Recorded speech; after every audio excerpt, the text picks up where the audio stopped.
Why do people delegate enjoyment? For example, why do people record TV programs instead of watching them?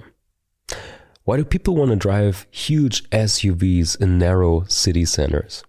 And why is that the opposite of interactivity?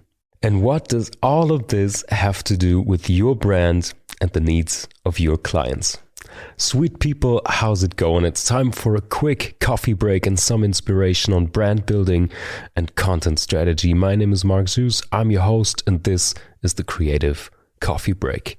Today, I want to talk to you about Robert Pfaller's theory of interpassivity, delegated consumption and enjoyment. Applicable to both art and everyday life, the concept allows us to tackle a vast range of phenomena: culture, art, sports, but also brand building and communication.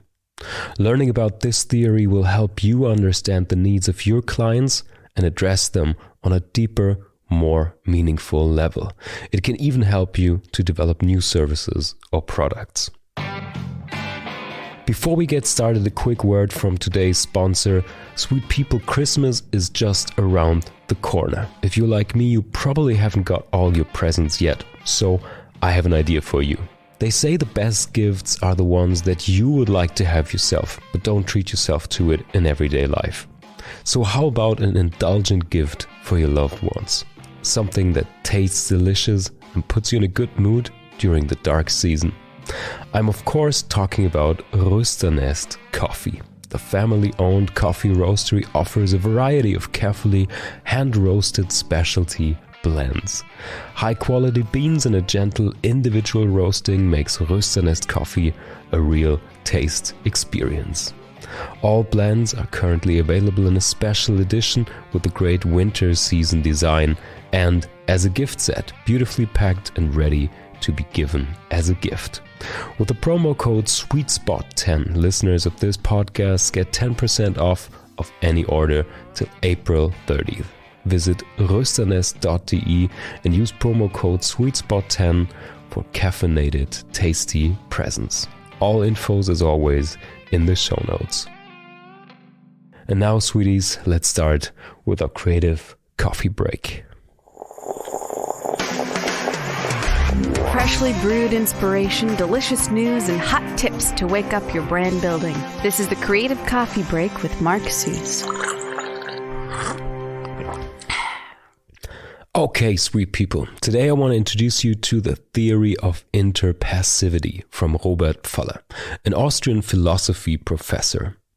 His theory is not taught at business school or as a marketing tool, but when I first stumbled across this thing, it fundamentally changed my perspective on what brands actually offer and what they should communicate. I read Pfaller's articles and books. I wrote my master's thesis about interpassivity and social networks. And whenever I contemplate consumption motives or emotional connection to brands, I think about him and the interpassivity theory. So let me briefly share this with you because I think this can really help you. As Pfaller writes on his own website, the theory of interpassivity was born in Linz, Austria in 1969. From there it traveled to Nuremberg and to Berlin, and in 2000 it appeared in the form of a book for the first time. And from then on, it took off like a storm across humanities and social science, and more publications followed. So to give you an idea of what interpassivity means, let me quote Robert Pfaller straight from his book, Interpassivity, The Aesthetics of Delegated Enjoyment. Interpassivity is a widespread but mostly unacknowledged form of cultural behavior. It consists in letting others, like other people, or animals, or machines, etc., not work but consume in one's place. When certain people, for example, take care that others drink their beer for them, photocopy or print texts out instead of reading them, let recording devices watch TV programs in their place, use ritual machines to pray or believe for them vigorously, or are happy that certain TV comedies already laugh about themselves, we have to speak of interpassivity. These actions are based on certain subjects' preferences to delegate their enjoyment instead of having it themselves. This obviously raises a number of quite uncanny fundamental questions. Why do certain people do not want to have their own enjoyment? And why do they, if they do not want to enjoy, go to such great pains in order to ensure that somebody else enjoys in their place? The theory of interpassivity has had considerable impact on several disciplines such as philosophy, art theory, psychoanalysis, media theory, and, as I suggest, also for brand building and communication. Holy moly, right, is this an exciting idea or what? Okay, let's unpack this bit by bit. Let's start with the interactivity versus interpassivity. Interactive media are characterized by the fact that they instruct the viewer to productively intervene and take over actions.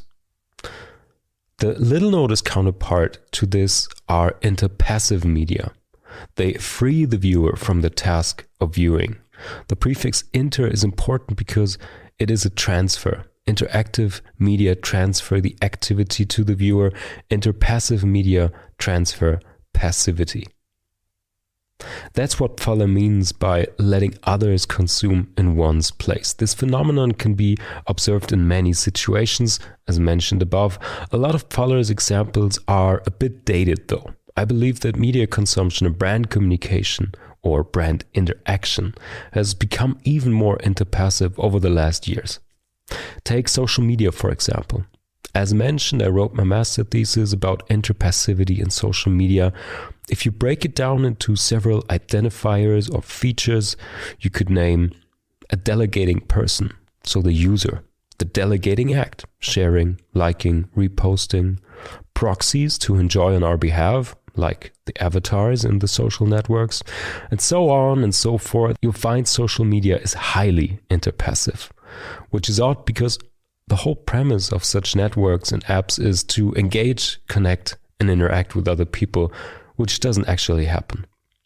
The same goes for a lot of media consumption in games, movies, and other platforms where we interact with brands, book services, or buy products.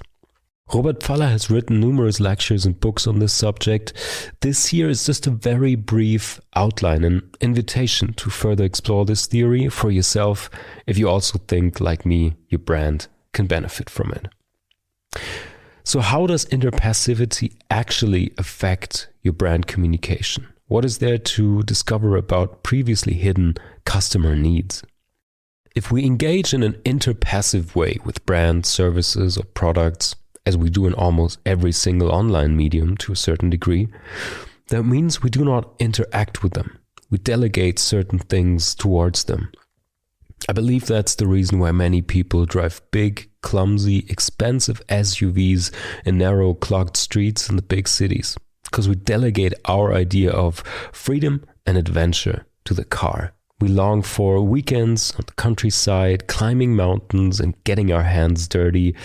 But not really. We're in love with the idea, and that's why it's so incredibly convenient to just buy a car that feels like adventure, that gives us the status and the charisma of an adventurer without ever getting out of our gentrified neighborhood. Interpassivity is probably the reason why people buy gym memberships and never actually go, or buy new fancy running shoes and never leave the house with them. Their bad conscience is soothed, and that's enough. We buy books we don't read, e-learning classes we never take, watch Michelin stars cook on streaming services while shoving fast food down our own throats. The services, products, and brands we trust not always have to fulfill our needs and desires. Sometimes we want to delegate our desires and pleasures to them. This, at first, maybe seems like a subtle difference, but if you think about it and let it sink in, my dear, what a difference. Interacting with your brand limits your audience to a certain time, attention span, budget, or other resources. But an interpassive relation with your brand can go a very different way. What if your product satisfies a need in which it is not being used? What if the absence of users becomes an indicator of success? Let's explore these possibilities, sweet people. We're all filled with contradictions in our media and consumption behavior, and quite many of them, in my opinion, can be explained with interpassivity. Brands that understand and address these behaviors and needs, our interpassive desires, will build deeper connection with the audience. They can even develop new services and products that cater interpassive needs. So before you simply save this podcast to a list you'll never check again, or bookmark it to not be forgotten, but also never to be read, think about what interpassive elements or concepts you can actually integrate into your brand. I'm happy to hear your thoughts or questions on this one. That's our coffee break for today. If you want to learn more about brand building strategies and design, visit sweetspot.studio and check out my workshops, coaching, and design studio services. Stay caffeinated, and I'll hear you on the sweet side. This podcast is produced by Sweet Spot Studio. New episodes each week, wherever you listen to your podcasts. If you enjoyed the show, leave a rating and subscribe to never miss an episode. Find out more at sweetspot-studio.com.